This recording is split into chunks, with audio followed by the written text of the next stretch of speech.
কর্মকর্তাদের আর সামনে আমার বুথ, এই বুথকে আমি প্রণাম জানাই। কেন আমি আমার বুথ যদি শক্ত করতে পারি তাহলে আমার দাদা জিতবে, দাদা জিতলেই আমার বিধানসভা গেলে আমার সরকার আসবে। তো আমার ভাই সুভাষ বেশ কিছু জিনিস আপনাদের সামনে তুলে ধরলেন, কথাগুলো বাস্তব। আমরা কোন পর্যায়ে গিয়ে দাঁড়িয়ে আছি অনেকেই ভাবতে পারছেন না, আর আমরা কখন ভাববো এটাও আমাদের ভাবতে হবে। কারণ আমাদের ভাবার সময় শেষ, আমাদের দেওয়ালে পিঠ থেকে গেছে। আপনারা কিছুদিন আগে দেখলেন যেসব লোক ঘরে রং করে, রং তৈরি করে, রং নিয়ে ব্যবসা করে, তাতে কোনো যায় আসে না। হোলির সময় দিল্লিতে একটা বাচ্চা ছেলে ছাদ থেকে বেলুন ফেলেছিল নিচে, সেই রং একজনের গায়ে লেগেছিল, সে হচ্ছে মুসলিম সম্প্রদায়ের লোক। সে বাড়ির ভাইটাকে রাস্তায় সবার সামনে পিটিয়ে মারলো। কেন মারবে ভাই?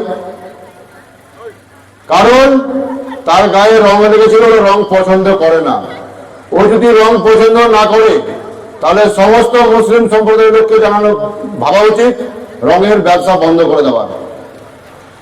আমরা বলি সম্প্রীতি, কিসের সম্প্রীতি? কংগ্রেস সরকার কিসে আমাদের সম্প্রীতি তৈরি করে গেছিল? কংগ্রেস সম্প্রদায় আমাদের শিখিয়ে এসেছে একই বৃন্তে দুটি কুসুম, হিন্দু মুসলমান। যদি তাই হয় তাহলে কেন ধর্মের ভিত্তিতে হলো পাকিস্তান? আমরা কংগ্রেসকে কেন্দ্র থেকে ছুড়ে ফেলে দিয়েছি। সামনে আমার ডাইনি বুড়ি বসে আছে মমতা ব্যানার্জি। সুভাষ যে কথা বললেন কথাটা বাস্তব। আমরা যে কথা বলি কোনো কথাই মিথ্যা কথা বলি না। আমাদের কোন নেতা বাইরে থেকে যদি আসে, দিল্লি থেকে আসলে বলে কি উনি বহিরাগত, তাহলে তুমি কেন পাঠালে ভাই শামশেরগঞ্জ থেকে ফারাক্কাতে? বহিরাগত খুনি। আমাদের সমাজে দুইজনকে খুন করেছে, বাবার ছেলেকে। তোমরা সবাই জানো তো ব্যাপারটা? ও শামশেরগঞ্জকে নষ্ট করে আবার ফারাক্কা এসে ফারাক্কাকে খাওয়ার জন্য আমরা তাকে ছুড়ে ফেলে দেবো। ওকে আমরা কোনো মতেই আমাদের একটা ভোটকে দেওয়া যাবে না। এক কালপির গেছে মনিরুল ইসলাম, আর এক কালপিরকে পাঠিয়েছে আমিরুল ইসলাম।